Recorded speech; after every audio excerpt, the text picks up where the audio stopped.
Good afternoon, everyone, and good evening. I would like to give the floor to the moderator of the session, Jan Klesla, who is the board member of INATBA and also co-founder of Blockchain Republic, a member of INATBA, and he is also co-chairing one of the subgroups of our finance working group focusing on DeFi. Jan, the floor is yours. Thank you, Bara. Thank you for the introduction and for the wonderful organization. Well, welcome everyone, and good afternoon, good evening. We have three great speakers: Daniel from Bank for International Settlement, John from Standard Chartered Bank, and Konrad from the Digital Euro Association. Just one little bit of housekeeping. We have a 1.5 hour scheduled, but we agreed that we will do this like a 1 hour discussion, and then we'll try to answer any questions from the auditorium, either in chat, or if you would like to speak, then it will be the time for that. So please don't hesitate to ask the questions in chat, also during the discussion, but there will be also special time after, let's say, 3 o'clock. So, gentlemen, once again, welcome. It's my great pleasure to be moderator, and it's even better because this INATBA Blockchain Week is basically based on not just basic discussions, but a little bit of deep dive discussions, and I'm very, very happy for that.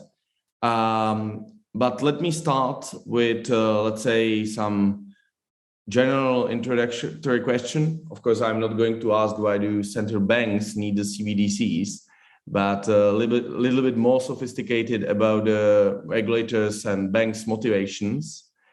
And specifically, I would love to hear your opinions. What kind of CBDC is we are going to see in next, let's say, 3 to 5 years?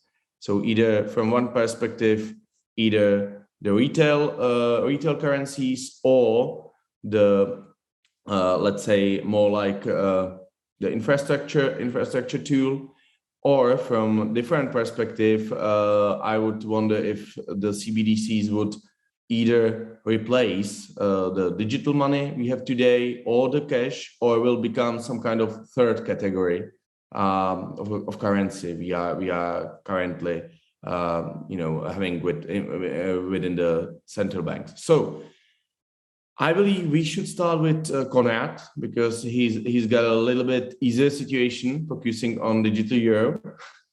So Konrad, please. Thanks so much, Jan. Thanks for the introduction. And yes, quite a bulky first question. I think I'll touch on the retail CBD side.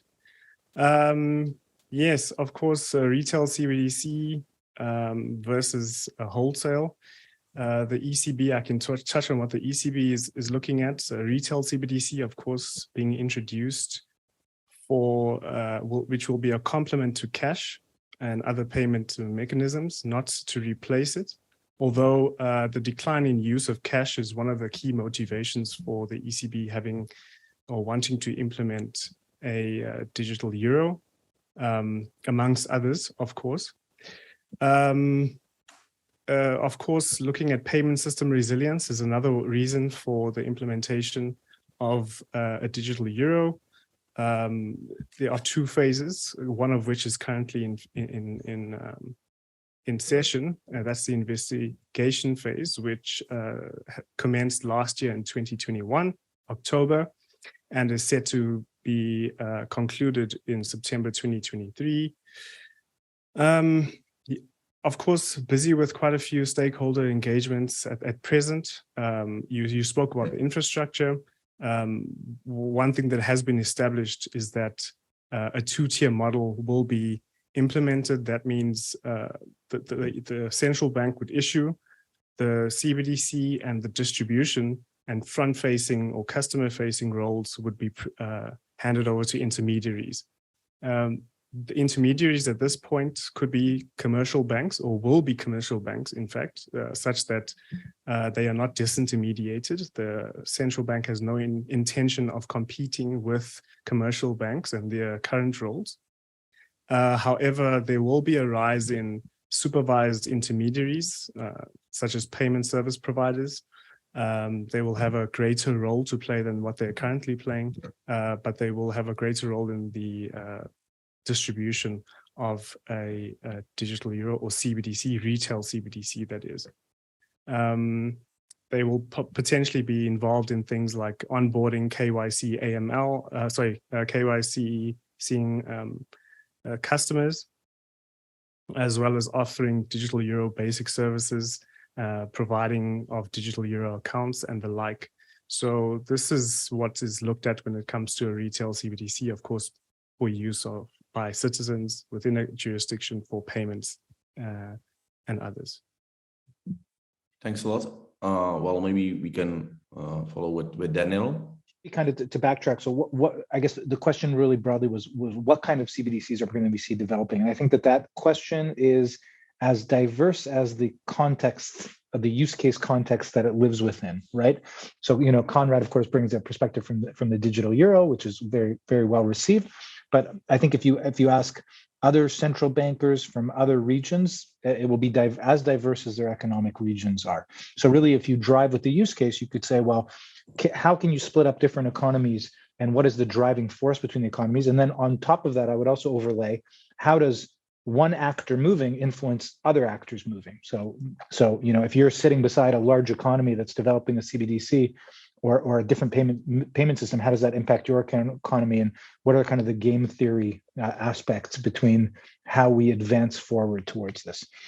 But maybe as a baseline, I would say, the distinction between retail wholesale is well received. In emerging markets and in developing economies, you can see things around financial inclusion and reach, and kind of the role of central banks within that context.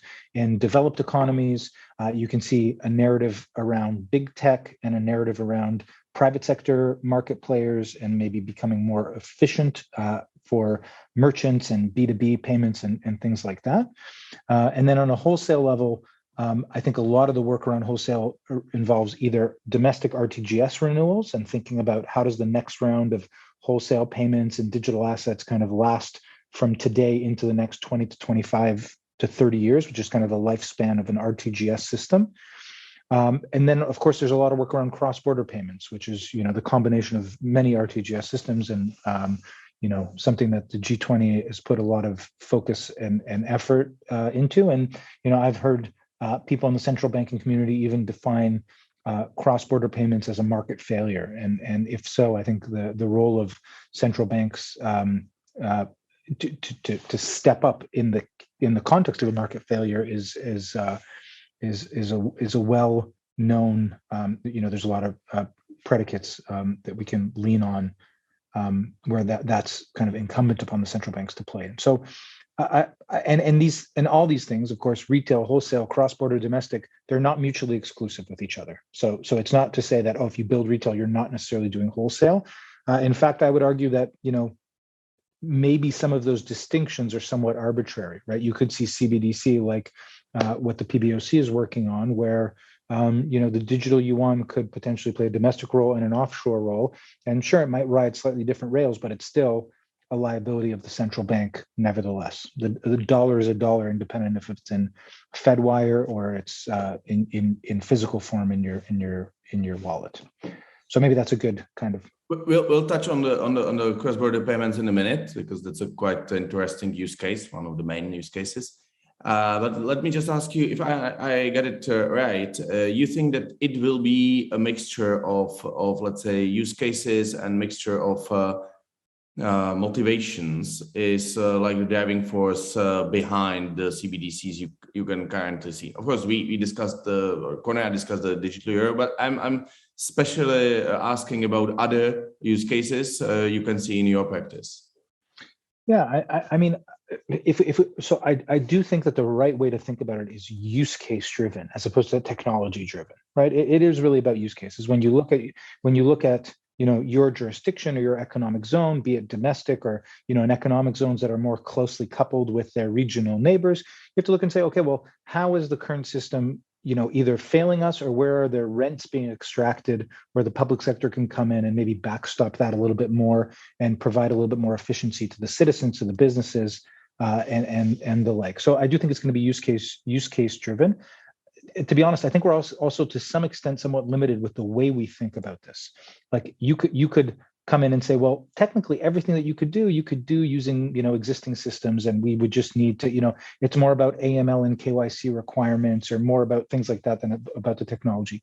And I think I would argue that, we need to be use case driven, but we also can't really anticipate how innovation flourishes on top of certain baselines.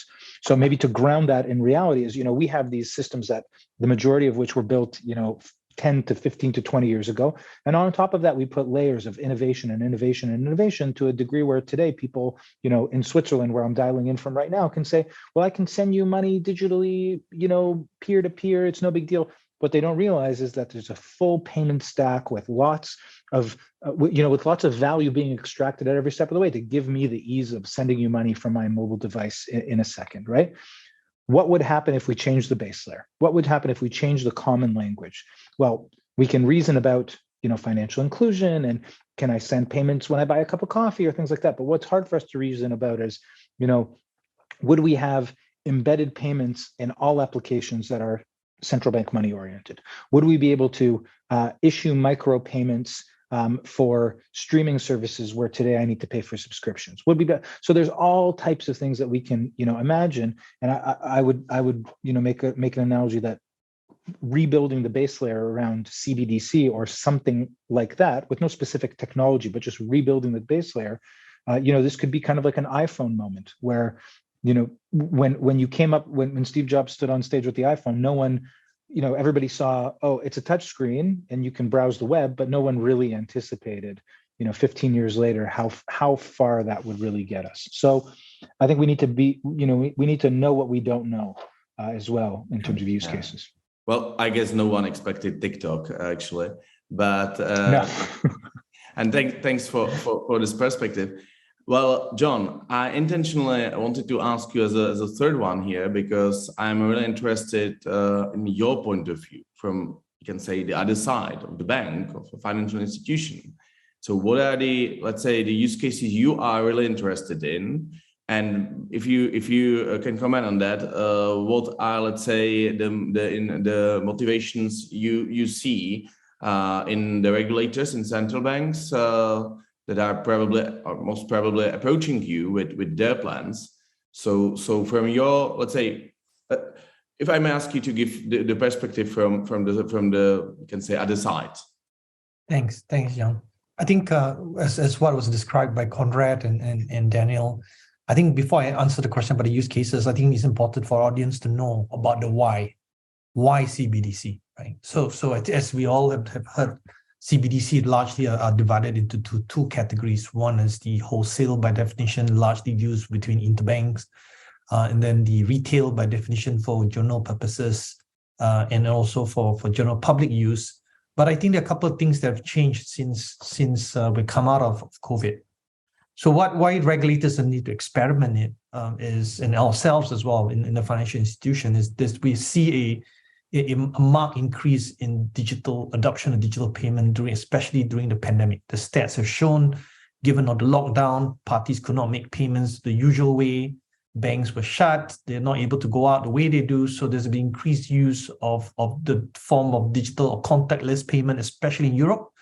And there's a marked reduction of demand for cash usage. So, and also against that backdrop, you have an increase of use of alternative types of payments. They're not necessarily a legal tender, but they are treated as a medium of exchange or medium of payment, as we can see with the sort of influx or increase in digital payments. And obviously there are countries that are doing it for financial inclusion purposes, given the fact that the old model of brick and mortar of reaching out to a wider people, especially in rural, remote areas, the ability for access of financial services is huge. So I think that is the why, right? And I think the key against that backdrop, why would banks adopt? There's been a lot of sort of words saying, look, once we have CBDC, will there be a role for bank? As what Conrad mentioned, Daniel mentioned, the model that we have seen in a lot of the use cases are the two-tiered model. So two-tiered model by definition means, in a simplistic sense, the central bank would be the sort of de facto, the issuer of the CBDC. So the CBDC represent a liability on the central bank's balance sheet. Henceforth, the financial intermediaries, including banks, would help to do what we call the distribution or so the KYC, AML, the onboarding.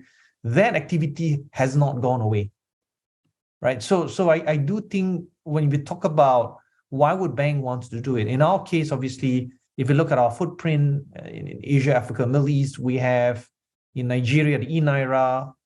If we have Europe, obviously they're looking at the invested phase of digital euro. In China, we have the PBOC have done a lot of transactions. We're talking about billions of dollars and millions of transactions to date.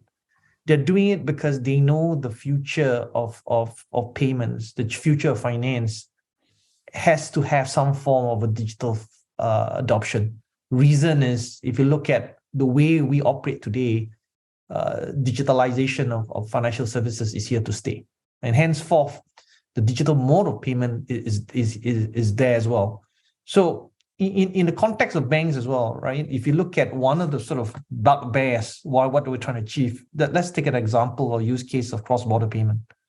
So cross-border payment is the G20, and look at it as a priority item, is because currently cross-border payment is expensive. It doesn't operate on a 24/7 basis. And in average, the cost of cross-border payment is about 7%. So every $100 that you try to remit, on average, this is just average, it could be slightly more or less, but it's 7%, which is an expensive cost.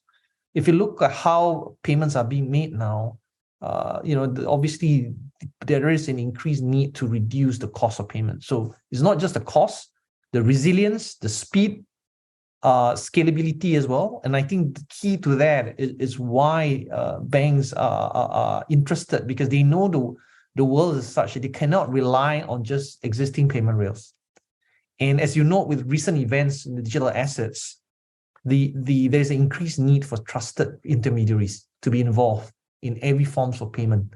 So I think in the context where CBDC forms the anchor of monetary policies and payments, I think largely having regulated entities being involved, who obviously have risk management and also have experience in payments, KYC, AML, it's a healthy thing. Now, having said that, in Europe, we obviously have this open banking, and obviously that encourages competition, and we welcome that because more competition means better services for clients, and institutions like ourselves will have to innovate as well.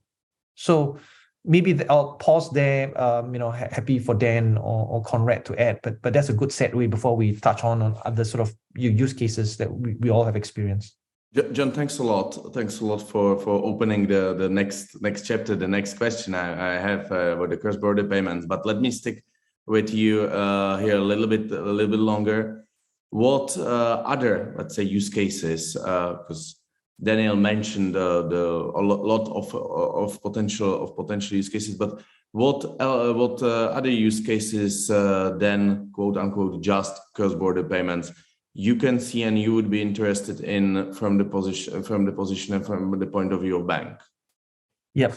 I think from the point of view of bank is what we call a CBDC being used as a means for settlement of tokenized assets. I think as you note right now, when we do bond issuances, there's a long gestation period. Now, everyone talks about tokenization as one leg, i.e. we can easily tokenize bonds or any financial instrument. But every time there is a transfer of value, you need to make payments. Now, payments as it is to date are still largely on existing or legacy system. In some markets, the payment cycle could be T+2, T+3, or even longer. So the way to go, if CBDC were to be widely adopted, one's an asset leg, the other one is a payment leg, such that you reduce friction, reduce counterparty risk, settlement risk. And I think that is where I see the use cases that a lot of institutions ourselves are very focused in. Projects such as the Ubin project, Project Guardian, and obviously with BIS, Daniel is very close to that. Quite a number of projects, even in Europe, like Project Helvetia, with Swiss National Bank and Banque de France, is basically precisely that, to look at the use cases. How do we have atomicity of settlement between the financial instrument that's tokenized against a tokenized form of cash or money? Daniel, anything you want to add? Yeah, well, sorry guys, I lost you, John, just for 3 seconds. Yeah, but it's fine. Thanks a lot for that, Daniel. Cross-border payments. Can you give us, let's say, another examples than just digital euro? Obviously, I'm going to ask about the digital euro, Konrad. So I'm a little bit more interested in, let's say, non-euro applications of the cross-border payments, and how this, in your point of view and deriving from your practice, how these CBDCs can and will work together. Yeah, I can try to kind of paint a picture of maybe what one potential avenue is, and of course, when I made my previous remarks, I forgot to mention that I can only speak for myself. My views don't represent the BIS, of course. One way that we think about cross-border payments is in the context of diversity, right? So today, I mean, John gave that the stat on the 7% kind of global. That will change depending on which currency you're sending and receiving from, and of course the amount that you're sending and receiving. But even if you can push it as low to beneath 1%, that's still a large sum of money when you think about the volume that's being pushed across borders in the context of international trade, for example, right? So systems have been optimized for domestic use.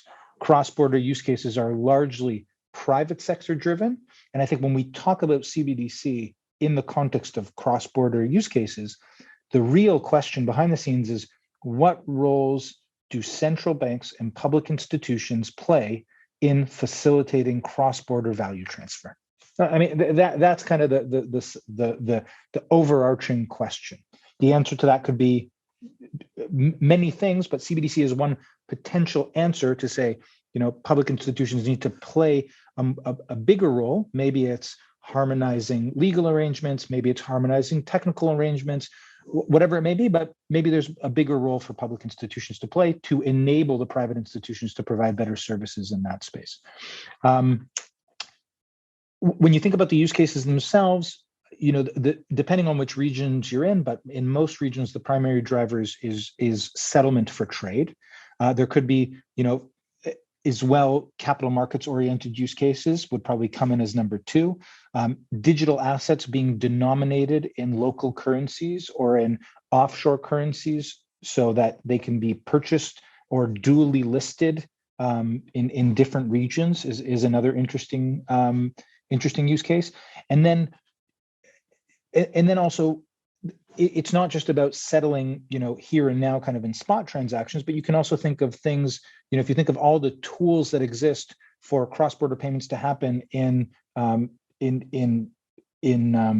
reserve currencies of today, well, futures and derivatives and insurance contracts and things like that, you can start thinking of those as kind of secondary functions of a cross-border oriented CBDC-like platform.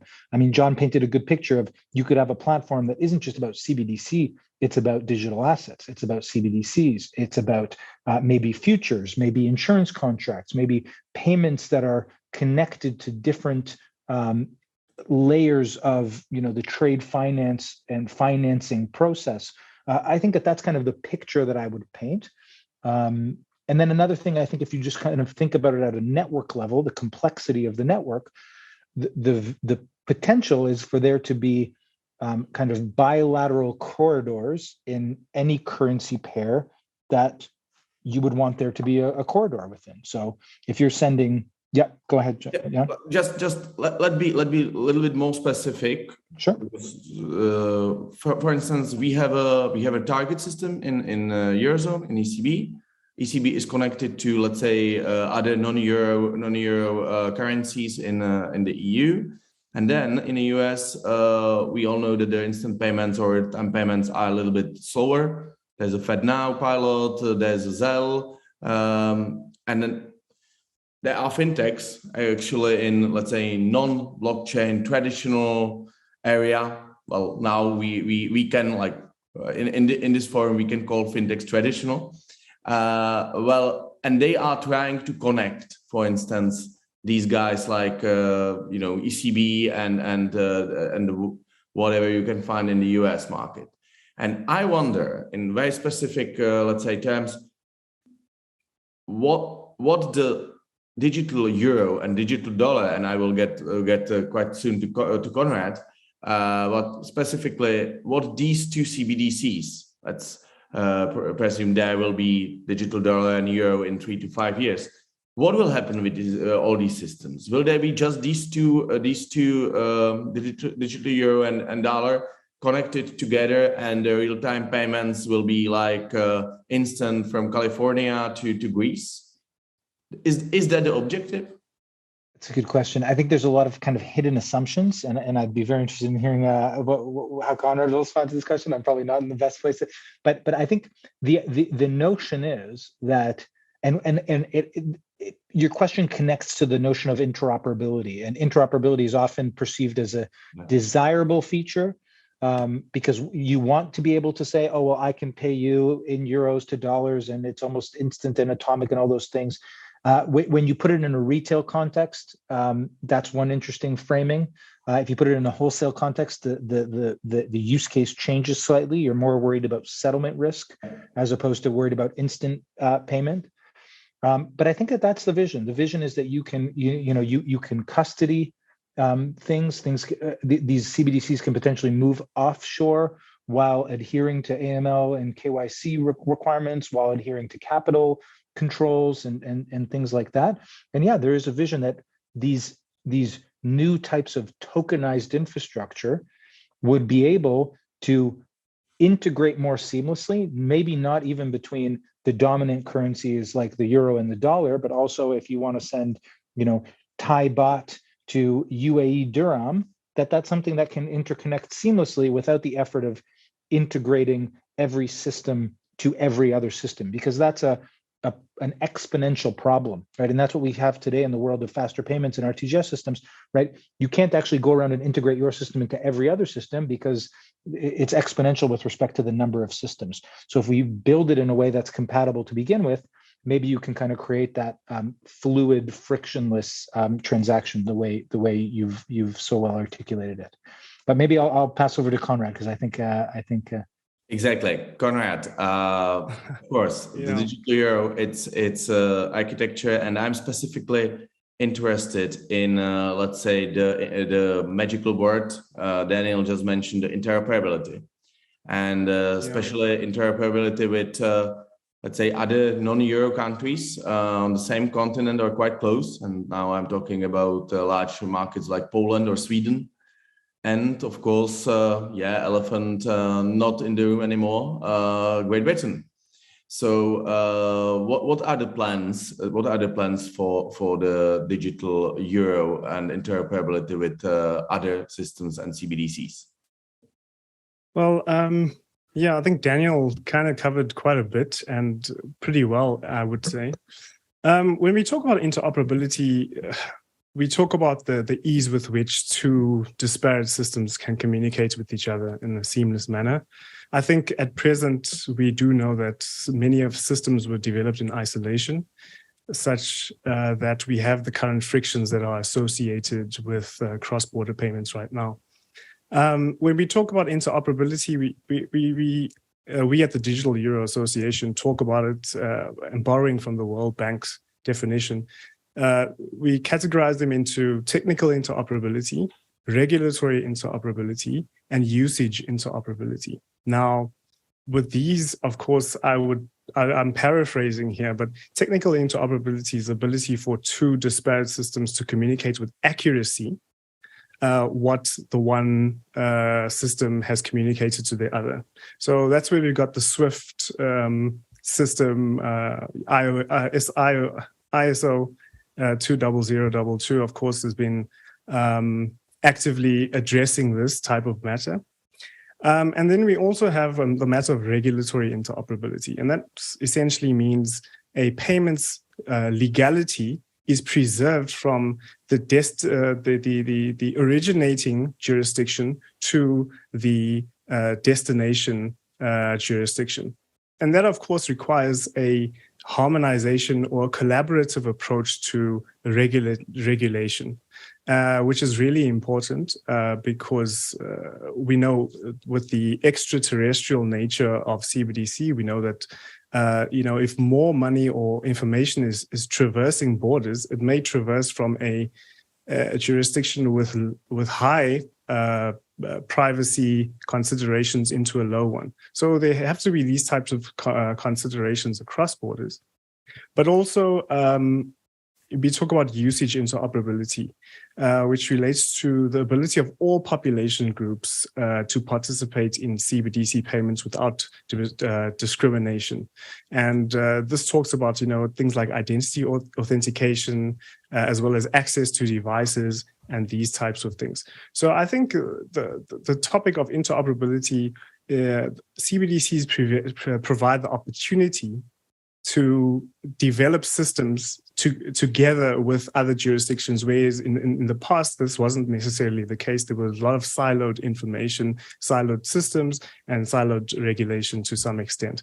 So I think it's the opportunity to smoothen these in a collaborative form. And I think I like, maybe at this point, echo the sentiments of Augustine Carstens, who says, the development of CBDC should be a collaborative affair and not a cooperative affair. And I think that's very important to remember, especially in the context of money or data, I would rather call it, moving more seamlessly across jurisdictions, potentially opening up new use cases similar to what Daniel spoke about, because new corridors are now available and that type of thing. And that's the way we're looking at it from the Digital Euro Association. Those three interoperability categories need to be considered when looking at cross-border payments from a retail CBDC perspective. Well, Konrad, this question might seem to be a little bit tricky, as we are in the room of INATBA. But straight and simple question: should the digital euro be based on blockchain?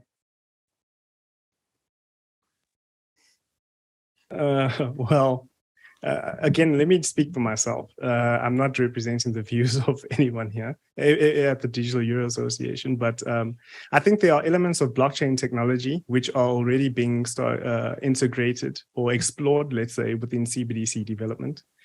Daniel would know Project Mariana, for instance, the use of decentralized finance, automated market making for certain settlements across borders. In all the research that I've done, for instance, the Boston Fed and also out of Korea, there have been quite a few concerns around the scalability or performance when blockchain technology was utilized. I do acknowledge that blockchain has very many positive attributes, such as let's say encryption, these types of things, secure from a security perspective, and programmability, which is what we talk about in terms of CBDC. And then Jan Sissons from the European Commission did note that the future needs of citizens needs to be taken into account. So that means Web3, potential interaction with the metaverse, whether it be centralized or decentralized. So I think that's my answer. I'm not saying it should be based on blockchain technology, but I think there are attributes that it needs to borrow from that technology, having originally been potentially spurred on the whole concept of CBDC potentially by the blockchain space itself? Well, that's also the question for Daniel and John, and let me a little bit rephrase that. What are, in your view, the advantages of CBDC in general, not just Euro, based on blockchain? And let me start with John. Yeah, I think if you talk about what are the advantages, I think the first thing that it brings to mind is CBDC, apart from other mode of payment, is still cash in a digital form. In most countries, I think when those that have been deployed, they have actually had to change their law to recognize the digital form of central bank money. So effectively, one of the things that they can safely say, it is a legal tender. So you can't really say it about Bitcoin. You can't really say about other form of privately issued cryptocurrencies or digital assets, because most bar El Salvador, I mean, we're not aware of any countries that are basically recognizing other forms of money, of payments as money. So there's a huge difference to that. Why? Because if you look at trust, how do you engender trust? If you know that your money has the central backing of a central bank, obviously in a country that wants to operate, it allows for commerce, because there's a trust, there's a good faith that money, that mode of payment will be honored. Right? If you look at what's happening right now in the crypto winter, there's a lack of trust. Right, and I think that is one thing that is important, and that's why if you look at why central bank has primacy, and I think the ECB has stated many times, whether Fabio Panetta or Christine Lagarde, is they want it to be the anchor of payment, right? So you can only be anchor if you're backed by something, either asset backed or backed by a central bank. I think that's key. The second point is that from a monetary perspective, and I think the programmability of some of these features allows central banks certain sort of tools in the future that obviously they've trialed it, and especially in China, they basically look at whether that can be used in the future for fiscal measures or anything. There is a trial still to date, but that option doesn't exist right now with pure cash. The idea of having programmable money is something quite attractive in the context of CBDC. So, yeah, go ahead. Yeah, just let's divide it to let's say two or maybe more categories of let's say reasons or advantages for having CBDCs on blockchain. First one is, as you said, it's a matter of trust. We are discussing this the whole week after FTX, actually. The second one, and that's actually what I wanted to ask you about, is let's say the feature of blockchain to offer something more. That's the technical. Those are basically the technical reasons. And of course, we are talking about smart contracts. We are talking about programmable money, smart money. That's what I'm a little bit asking about more. And thanks also for the first part. It's very important. But as a bank, can you see any let's say specific use case? I don't want to push you, to any specific let's say naming specific startups, etc. But can you see any specific use case for such a programmable or smart money based on blockchain and smart contracts as a CBDC? Yeah, I think as a CBDC, for some of these sort of trials that we've seen or out there, or those that we participated, it allows for, if it's programmable, it also allows for a interoperability. We talk about interoperability as Conrad mentioned in many aspects, but when you look at the use of money in the context of existing payment rails or blockchain, it is that flexibility exists. When we talk about CBDC, right, I know a lot of the central banks are also looking at not just one technology, i.e. it's not just blockchain or others. They want to enable universal access. Therefore, the idea of having an offline payment ability is one of the key features looking at CBDC as well, right? Because CBDC is not just online, but its ability to do offline. So if you look at other central banks, like for example, even in Ghana, they are really trialing offline capability in a modest way. They have actually trialed it in one or two sort of township with I would say good success.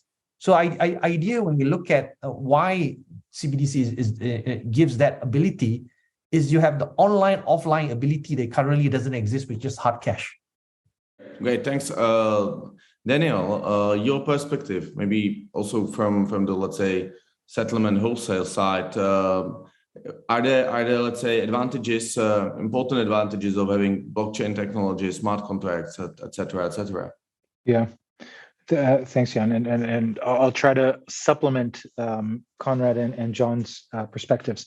As a technologist, I think when you talk about blockchain, I'd be forced to push back and say, well, it depends what you mean by blockchain, right? People have different interpretations of what blockchain means.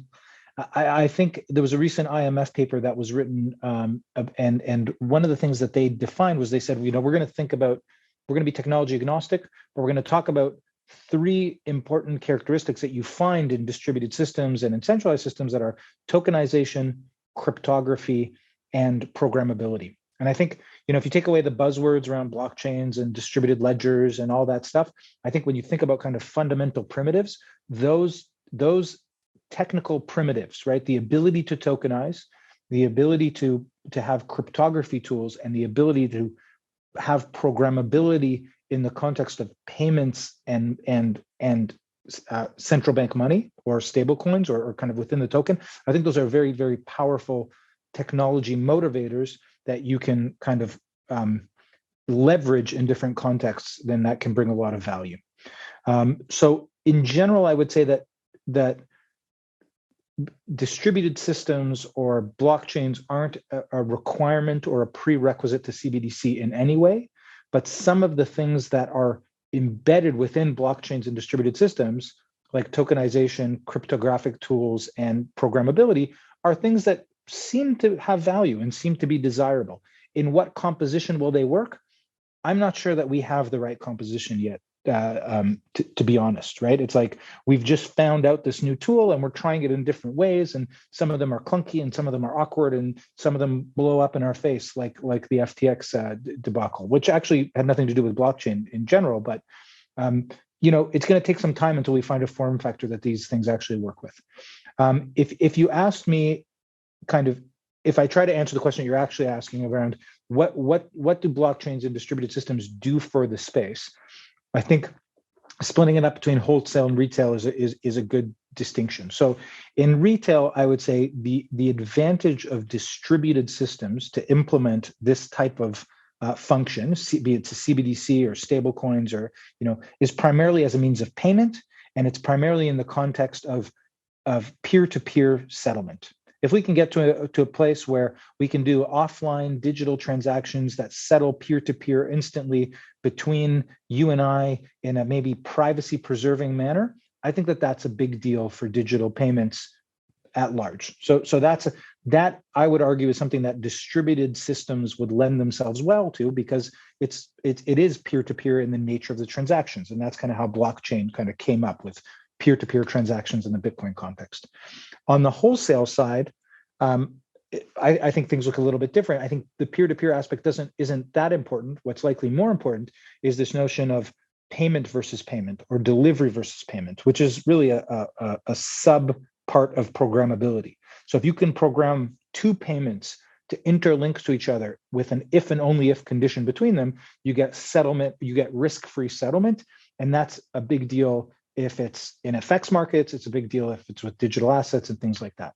I think the use case, though, so on top of those things, I think the use case where distributed technology is the most relevant is usually in the context of a distributed governance structure. So if you're implementing a single CBDC with a single central bank, with a single focal point around regulatory requirements and governance and operations, maybe a lot of the downsides of distributed systems don't counteract with the upsides. You could say, well, there already is a single central bank, a single source of trust, a single regulator, a single jurisdiction.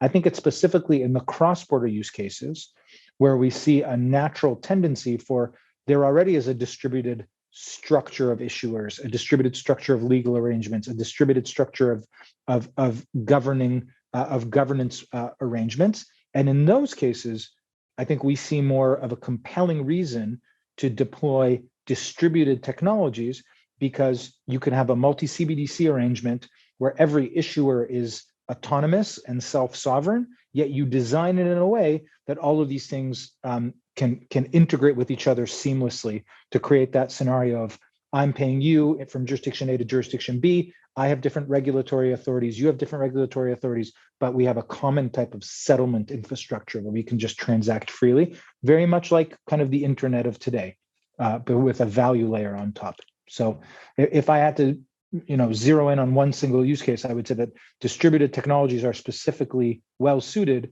for distributed use cases to begin with. Well, that's great and very diplomatic answer, Daniel. But I 100% agree with that. This brings us a little bit to what is currently being discussed in the chat, and I'm very, very happy that we have such a lively discussion also in the chat.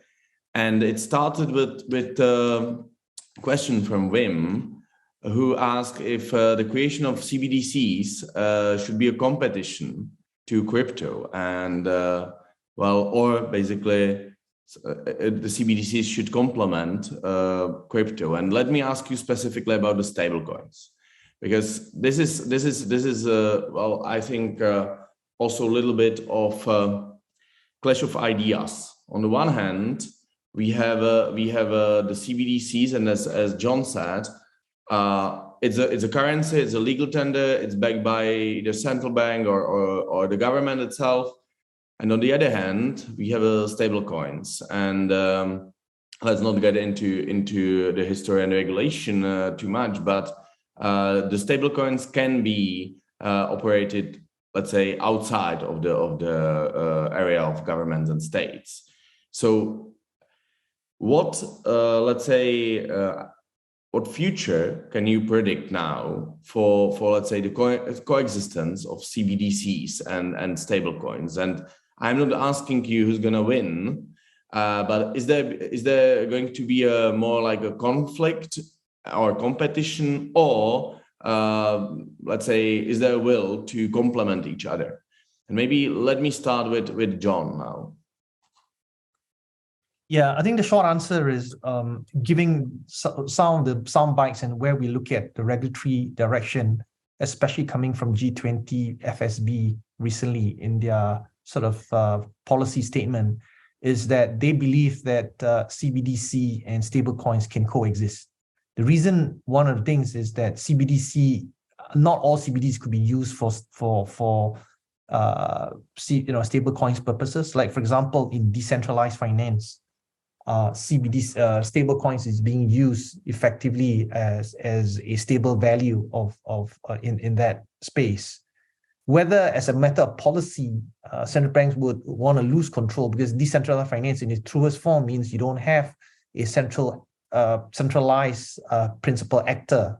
So I think in that space, I think in terms of for any assets that other than the central bank money to hold value, the sort of stable coins that will hold value will be one that the direction of travel will be one that's a regulated issuer. Two, there is transparency in the reserves that backs the stable coins being issued. Third is also the convertibility. What is we have happened in the market is you think you have a stable coins in times of stress, you can't convert your stable coins into cash or cash-like. And I think that is important to build trust. Thanks a lot, Konrad. Well, I'm not asking you what's gonna be let's say better, but what ways to let's say complement digital euro and other CBDCs with stablecoins you can see and do for us? I think just like John pointed out, stablecoins have a particular use case. They were predominantly used to park profits or reserve profits on exchanges. They're also utilized, like you said, staking, liquidity pools, these types of things, interactions with the decentralized world in particular. I think in terms of access to stablecoins versus a CBDC, let's say, I think these may differ quite significantly. And I think that's where the rubber might meet the road in terms of where they diverge. So to get access to a stable coin, you would more than likely need to go through an exchange. It's very difficult to access a stable coin without someone sending it to you and then maybe giving them cash. But generally, it would require some level of credentials via an exchange, hopefully a regulated one. Whereas CBDCs may be designed for people who don't have access to credentials, for instance. They don't have access to the internet. So if we look at the eNaira, for instance, you are able to interact with the CBDC using USSD codes, which is for feature phones, not even smartphones.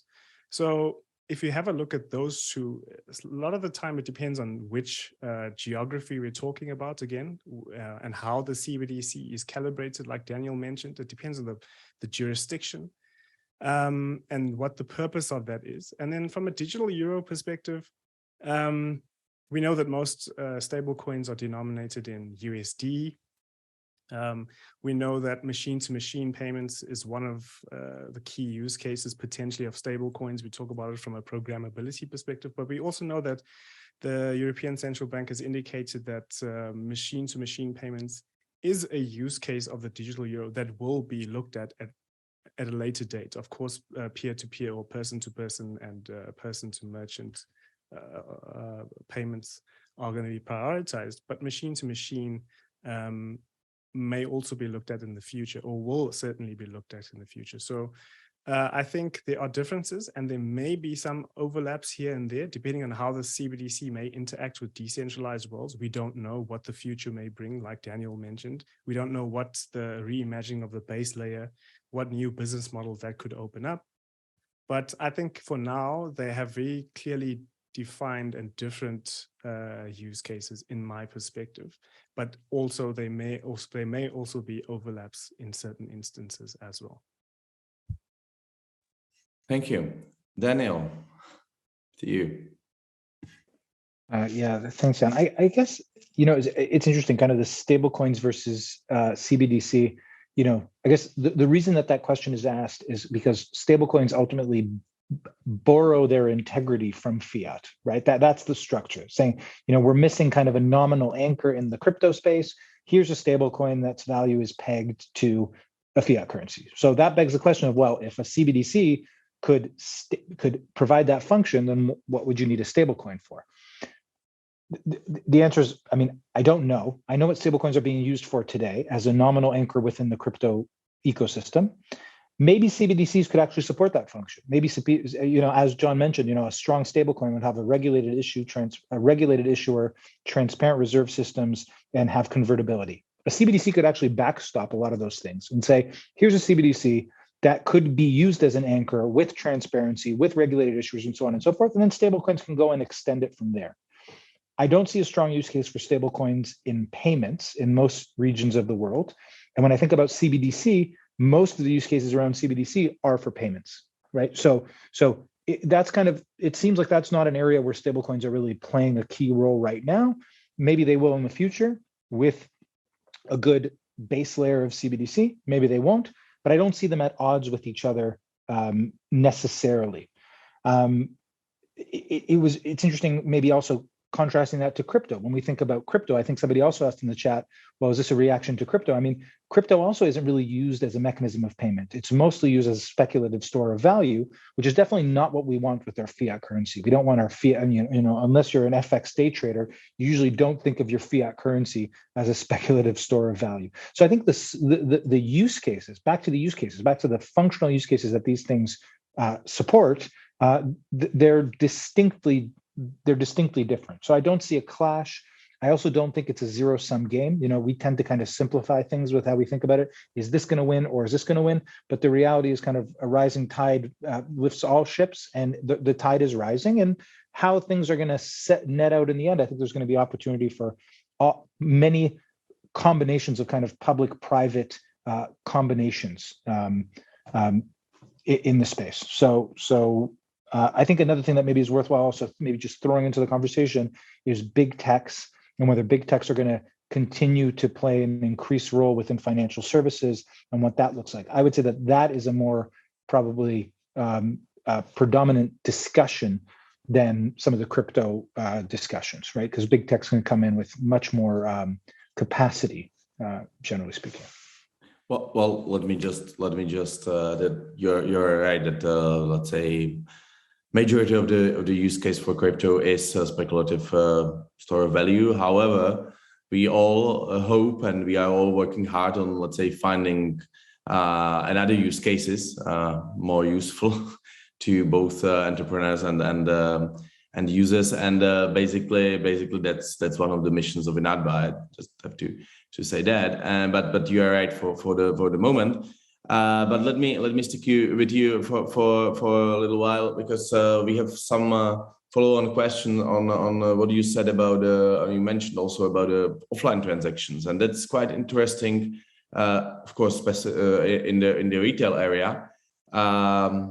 How does this how this should work actually? The offline transaction with CBDC. What is your idea? How do central banks can do this? So is the question about the kind of the implementation mechanics of basically let's step back a little bit from our deep dive, because we just mentioned the another use cases, and in the end it will be mostly the retail it will be mostly the retail market using the currency, of course, but we have to admit that majority of people is let's say using like digital money now, but of course there's a lot of people using cash. So let's imagine that you have a CBDC and you want to do a offline transaction with CBDC. Is it even possible, and how this would look like? Yeah, sorry, I assume you're still with me. I'll take a swing at that first. I think there's two ways that I would think about offline transactions, and then I can talk about how you would implement each of them. So the first scenario of an offline transaction is I want to buy a sandwich in an airplane, right? I'm offline. I want to spend a nominally small amount of money. I likely have good credit. These are things that the solutions to that type of scenario exist today. Usually based on kind of backstopping with kind of like insurance policy and things like that, and they get settled post. But that's not the major use case, even though you could say, well, in theory, there's a transfer of value with no internet connection to somewhere else. I think so that's kind of the easy offline scenario. The harder offline scenario is you have a national infrastructure for payments that's based on a certain system, and something happens and there's no connectivity to internet services, and there's maybe no electricity services, and that time frame is indefinite. So let's think about that 72 hours or longer, and it's not just a single transaction, it's an entire web of transactions, and it's not premeditated, so you don't know it's going to happen. It can happen at any point in time. So the first problem is relatively easy to solve. The first problem, there are technologies today that are still peer-to-peer, where you can kind of have a token that represents the value, and between two devices, two trusted execution environments on your phone, you can validate that I did in fact authorize something on my phone to transfer to you. It gets a little bit more complicated than if you try to transfer to somebody else and the integrity of that transaction. And that leads to the second use case. So the second use case, where you can't premeditate it, where you need to support multiple transactions over time, and there's a longer time horizon, and it's at a system level, that is a trickier problem to solve at a technical level. So I think we're somewhere, from a technology standpoint, I think we're somewhere in between those two use cases. There are technologies out there that we can do single transactions, maybe also in a way that's kind of like premeditated, so you'll be offline for a certain amount of time. You self-custody the funds that you need to spend in anticipation of needing to transact in an offline context. As an individual and as a small subset of the system, when you think about the entire network at large spontaneously going offline, both in terms of internet connectivity and in terms of electricity, that's a more challenging problem to solve. With that in mind, I've read some interesting use cases where when you look at kind of like that natural disaster-like scenario, you have to benchmark it against cash. And I read an interesting study about the tsunami in Japan, where they said, to figure out who favored better, the people that hid their money under their mattress, or the people that were part of the digital banking ecosystem. And it's clearly the latter. So I think you have to benchmark it against, well, cash may not be the best thing to do in all environments, considering that kind of high risk scenario. But I'm sure Conrad and John both have a perspective on the matter. So I'll pass it off to them. Indeed. Conrad, any specific solutions in mind or in preparation for digital euro or elsewhere for this challenge? Well, I think Daniel spelled it out really thoroughly. I wouldn't have too much more to add, except to say that the ECB has indicated that they are investigating offline solutions for the digital euro, obviously to address some financial inclusion objectives. We also know that the digital yuan has an offline payment facility using little cards with LCD screens. I've seen that a video of those being utilized before, but from a technical perspective, I think Daniel has spelled it out quite nicely. Thank you. And you really opened what I wanted to ask John about another CBDCs and other use cases, and specifically the digital yuan. In this area, it seems to be quite advanced. But what is your take on that? Yeah, I think digital yuan, as people say, it's blockchain compatible, but it's currently what is being launched. It's not based large blockchain, so there's a bigger difference, right? So there's some people who might say that, oh, do they rely on blockchain? Currently, the short answer is it's designed to be blockchain compatible, but currently they're relying still largely on payment rails. So I think that's the key point. The reason is there was a research that done before for the reasons we just discussed earlier, that in a country with 1.3 billion or more than 1.3 billion, they're not sure about whether blockchain can scale, right? Scalability issue, resilience, cyber. So the day will come that they're more comfortable that they may adopt. So I think it's think of it that they're building for the future in terms of infrastructure. Now, the other thing that features that digital yuan has is the concept called control anonymity. As we note, 42% of the respondent for digital euro survey shows that privacy is key, right? So no one likes to know that Big Brother knows what they do. But I think in the context of China sort of deployment in the phase approach, for very low amount, they do not transfer or exchange information relating to the name of the transfer or transferee. However, the way they're able to detect if they say they had any suspicious activity accounts or transactions, it's through the phone number. So in a way, yes, there's a way to track, but the way they basically want to sort of satisfy or address some concerns to say that we will generally sort of adopt a concept that the transactions are anonymous, but to the extent where transactions do trigger suspicious activity like anti-money laundering, sanctions, then there is ability for them to trace, right? So I think that control anonymity is one of the features that we see built into the digital yuan. So the other point I wanted to touch on earlier was on offline payment. In the context of Bank of Ghana, they're doing a trial right now in one or two sort of township.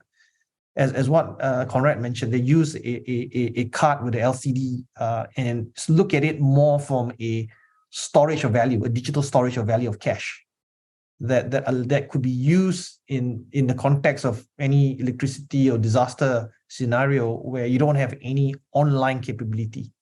That ability allows for payment to be made with certain devices. So there are technology out there that already exists today that do not rely purely on electricity. It could be battery operated, but I think usually when we look at offline payment, it's meant to be short term rather than a long term solution, but as an alternative, as a backup in the event that the online mechanism fails. So I think that's important to look at in context.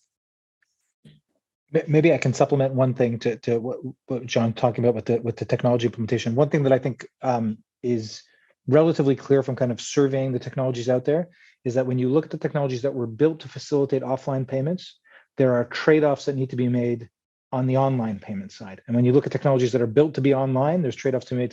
So I don't think we've come to a place where we've balanced those two things evenly enough to implement it with confidence. But there are technologies, there are implementations that are specific for the use cases. The reality, though, is that these things don't happen that often, right? So the majority of the time, you'll prioritize and say, okay, well, 99.9% of the time we're online and there's power and all that stuff, but we still need to think about these. And the reality of when you build something for that 0.1%, it's very inefficient 99.9% of the time, right? So getting that balance correct, I think, is still a challenge. Well, we touched on the privacy issue. That's a big one, and yes, of course, I have to ask Konrad about the digital euro. But well, we all know that the values are quite important for European policymaking. But on the other hand, honestly, the privacy, and now I'm not asking about a comparison between Europe, US, China, but the privacy and the anonymity is very, very important for many, even European users. And I'm not talking just about, the end users and individual, clients or users of and citizens, but also about the companies. Especially and I'm coming from Central and Eastern Europe, we are not very happy with state really having all the information. We have quite a bad, let's say, historical experience with that. So let me ask you, Konrad, about this: how the ECB will guarantee not just the privacy of individual, but also, let's say, the sufficient level of protection for businesses from, let's say, any state incursion into the business area using the CBDC. Okay, cool. Yeah, that's obviously a very hot topic and a topic very close to the hearts of many, especially those who responded to the public consultation on the digital euro. The ECB is having a look at an approach that's termed the selective privacy. They speak about there's obviously a natural tension between being adherent to AML and CFT provisions from a policy perspective, as well as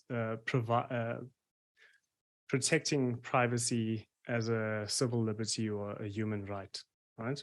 So the ECB has a look and says that privacy exists on the spectrum from full anonymity to full transparency to the central bank. And the current baseline scenario is that for digital payments, some level of KYC is required and information is made available to intermediaries, whether it be your bank, payment service providers, or whoever it may be. So the ECB is currently investigating at which thresholds certain levels of privacy will be guaranteed, versus higher amounts would be subject to greater surveillance, whereas lower amounts might not be, or will not be, let's rather say. They've particularly mentioned that offline payments, low value offline payments, let's say, will be totally anonymous, potentially, and that's being investigated because the risk of money laundering and financing of terrorism is low. However, larger amounts and in an online scenario would be subject to greater or lower levels of privacy, but higher levels of surveillance. And this is, of course, something that is close to the hearts of people. So the ECB is paying particular attention to this because it does affect things like adoption.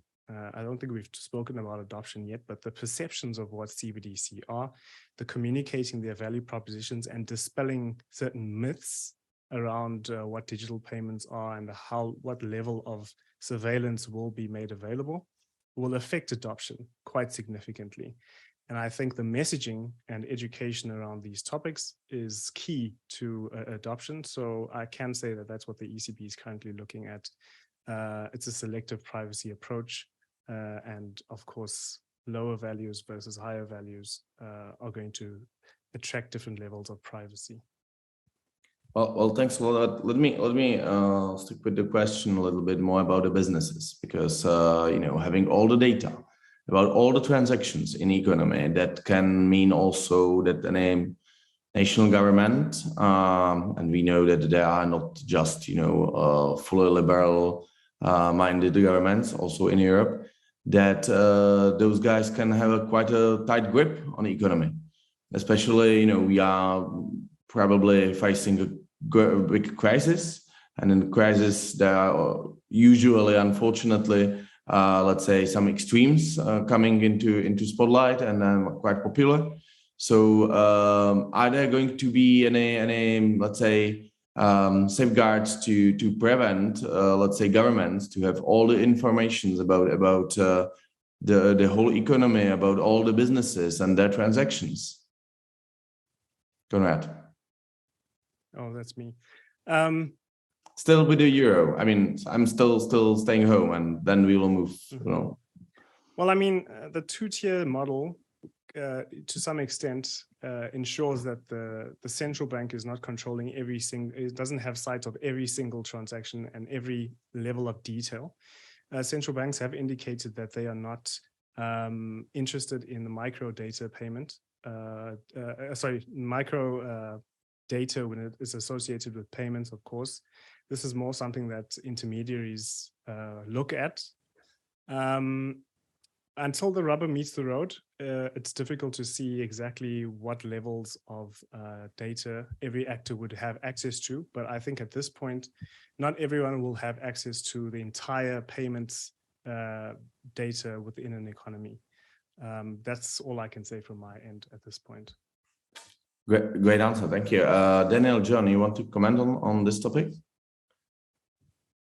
Yeah, I think privacy is not just the main consideration for, let's say, a digital euro.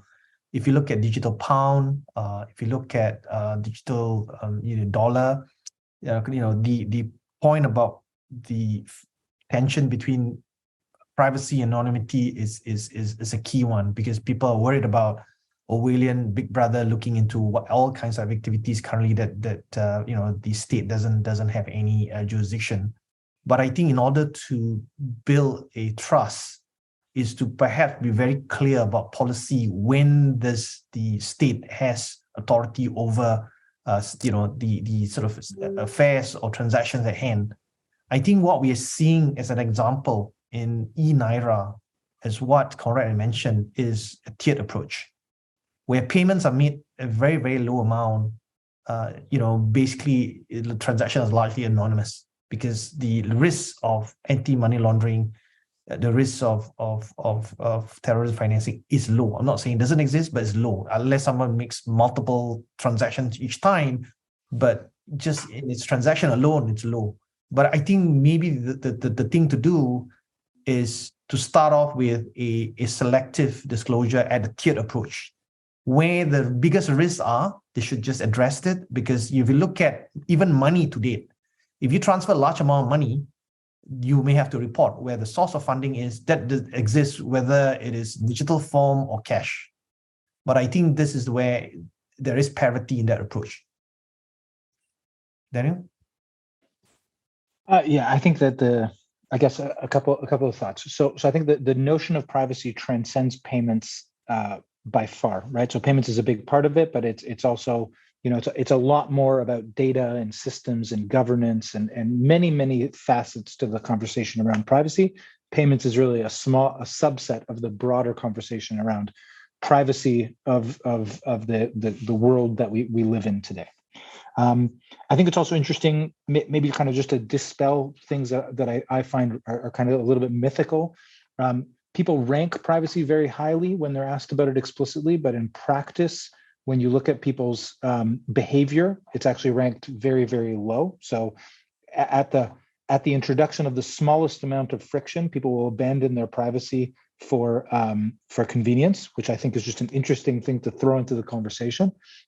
And then, people often think about privacy in the context of cash, but I would argue to a certain degree, cash isn't quite as private as you would think. Maybe it is at small denominations, but cash isn't using cash as a benchmark for privacy. I think you have to do that with some caveats, because at the end of the day, you can't really make any significant purchases with cash without raising some eyebrows, right? So it's interesting just to kind of remember that when we're benchmarking ourselves against cash. I would argue that there are technologies out there that can protect privacy better than a lot of the systems that we use today.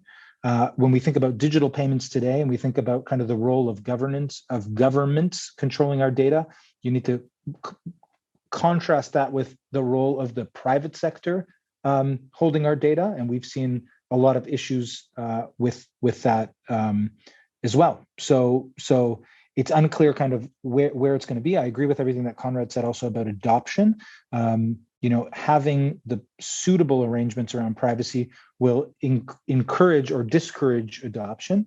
And I think we have to ask ourselves, in spite of kind of a very high ranking of privacy, we need to ask ourselves, in an anonymous world of, for example, Monero Cash and crypto payments that exist today, is that a world of payments that we want to live in? Because that entices certain behavior that doesn't have consequences, and maybe that's, when we think about the overall social value, not something that's as desirable as we would like. So it's definitely a balance. It's very nuanced, and I think it's part of a broader conversation of, as our lives become more digital, how do we manage our data? How do we empower citizens to understand these technologies and not just be subordinate to whatever is the easiest and the least friction and the most convenient tool out there?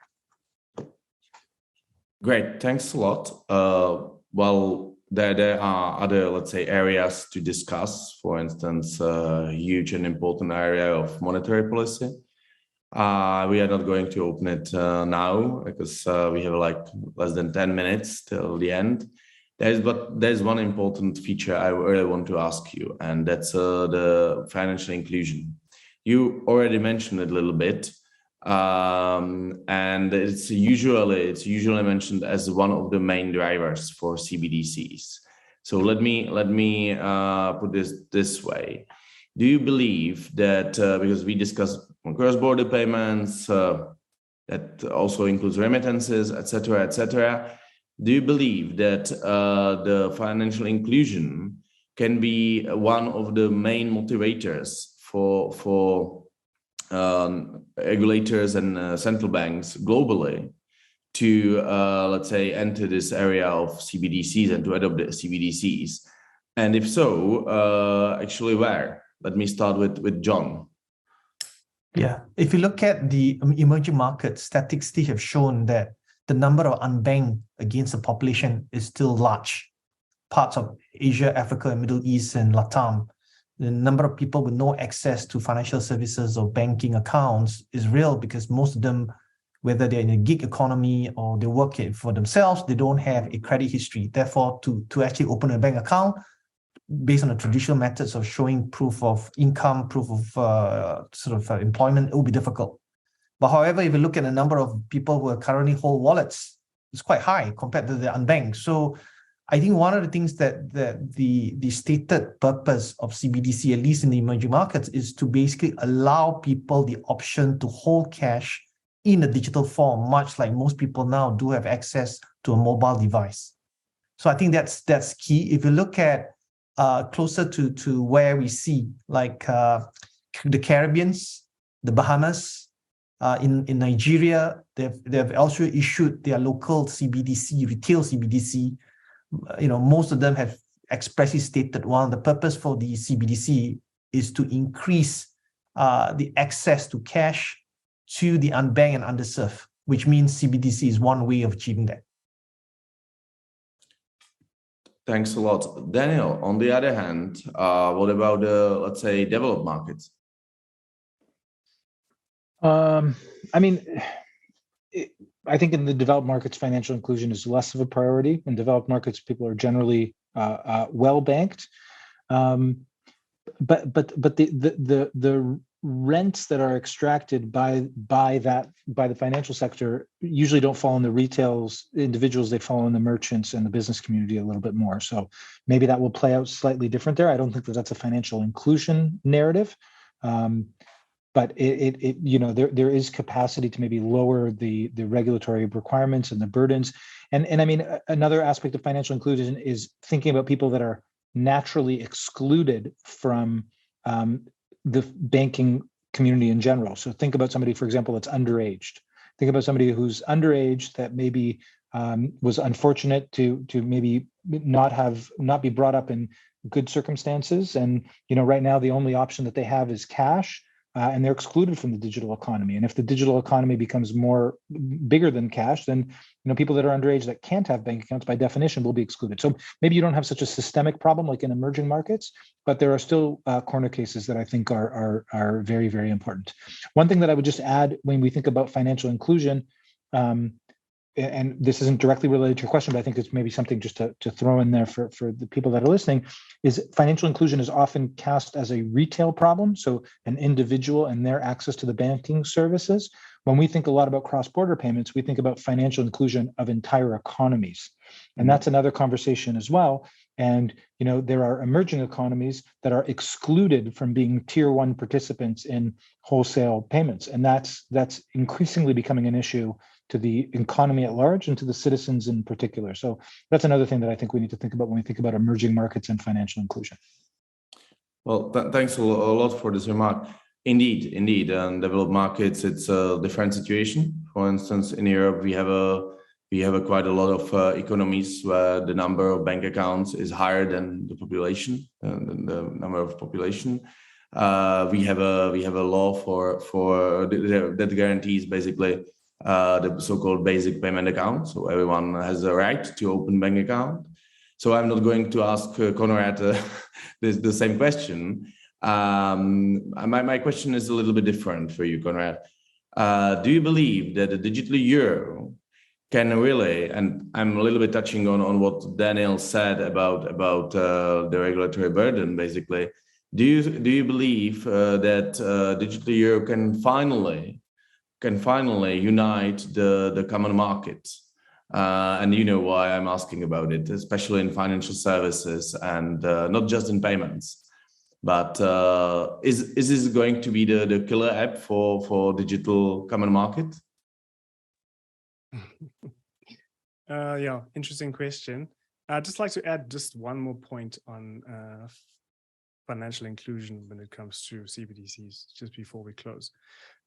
Obviously, the barriers to financial inclusion differ across the globe. And I think CBDCs represent a very good opportunity, especially if it comes to financial literacy and skepticism of the financial system, to perhaps introduce something that's more user-friendly, and also introduce new actors such as payment service providers, for instance, to provide services that the traditional banking sector cannot, potentially because of their business models, or will not, rather. So I think that's something to consider, just what the barriers to financial inclusion are, and then obviously calibrating your CBDC accordingly. If we look at what happened in Hungary, it was, like Daniel said, people who are naturally excluded, people who are younger than a certain age group who aren't able to access bank accounts. A very unique model was introduced that spoke to gamification, which people were rewarded using certain types of tokens. It was a small pilot, but I think that's a very unique approach to CBDC adoption and being very forward-looking in terms of the digital euro potentially being introduced. That was done in Hungary. In terms of unifying, the various jurisdictions across Europe, I think it's an opportunity too. Let me say at the very least. I think if this is going to be something that affects us all in a very, even if it's digitally solely, I think it's an opportunity to smoothen out and certain differences potentially, and get the conversations going in terms of a harmonization or closeness when it comes to the various jurisdictions within Europe. So I think I just want to leave it at that point, rather. Well, thanks a lot. It was a real pleasure, as always. Gentlemen, there's a lot of other questions open, and we will stay with the topic in INATBA, and I believe we will look more into the specific use cases or the specific examples. So thanks a lot for coming. Thanks a lot for spending time and discussing today the CBDCs and then the cross-border payments, basically. And so thank you. Thanks a lot. Have a nice Christmas.